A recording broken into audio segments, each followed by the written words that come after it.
पाशं सिरिपुरवन्दमी पाशं सिरिपुरवन्दमी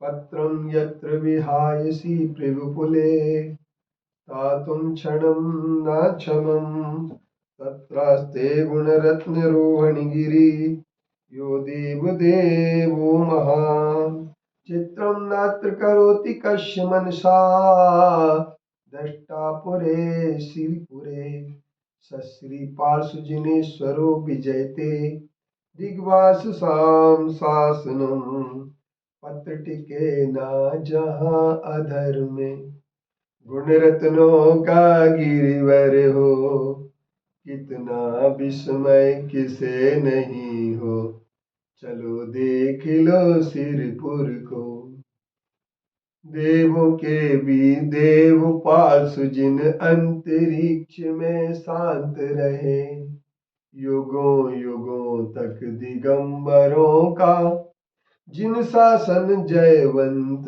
रहे युगों युगों तक दिगंबरों का जिन शासन जयवंत रहे। हर जगह परिग्रह की भावना से मानव जब ग्रसित हो जाता है तो पापों की ओर उतर जाता है। लोग पाप का जनक है और आज हमारे पंथ वृद्धि का लोग, मंदिर वृद्धि का लोग और यहाँ तक कि तीर्थ वृद्धि का लोग भी कई पंथों में सता रहा है। वे अपनी भूमिका इस प्रकार से बना रहे हैं कि उनके समर्थक ज्यादा से ज्यादा हों, उनका पंथ बैंक जैसे वोट बैंक होता है इसी तरीके से पंथ के अनुयायियों का बैंक बढ़े और अनुयायी बैंक के लिए ये सारे पंथ कार्य कर रहे हैं, जमीन जायदाद के लिए कार्य कर रहे हैं। और हम आज ये बिल्कुल स्पष्ट सिरपुर की भूमि पर देख रहे हैं।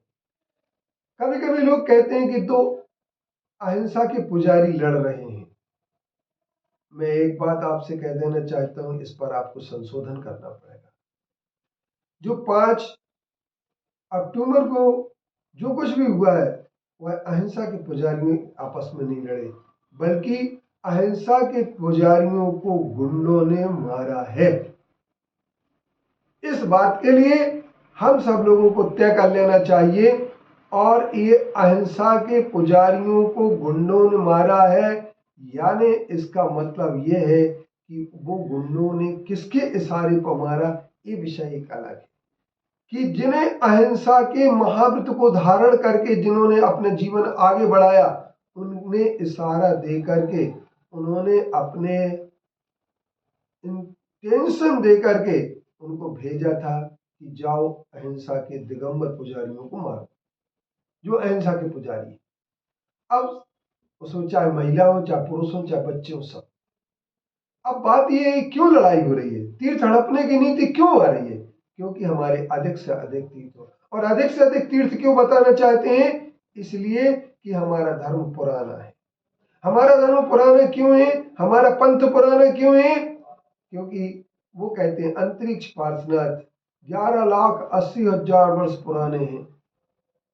ये बात कितनी सही कितनी गलत? अभी तक तो वो कहानी गढ़ते रहे कि गोबर और रेत की से यह मूर्ति बनी है और गोबर और रेत की मूर्ति बता करके वो लोग हम सारे जगत के लोगों को धोखे में रखते रहे और लेप करवाते रहे।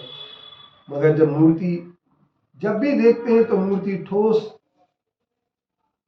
काले पाषाण की है। अंतरिक्ष पार्श्वनाथ की मूर्ति वो कभी रेत गोबर की थी नहीं, ना है और ना 11,80,000 वर्ष की जो बात कर रहे हैं वो सिर्फ इसलिए कि अंतरिक्ष पार्श्वनाथ श्वेतांबर हो जाएंगे तो हम ये सिद्ध करेंगे कि 11,80,000 वर्ष से पहले का श्वेतांबर मत है।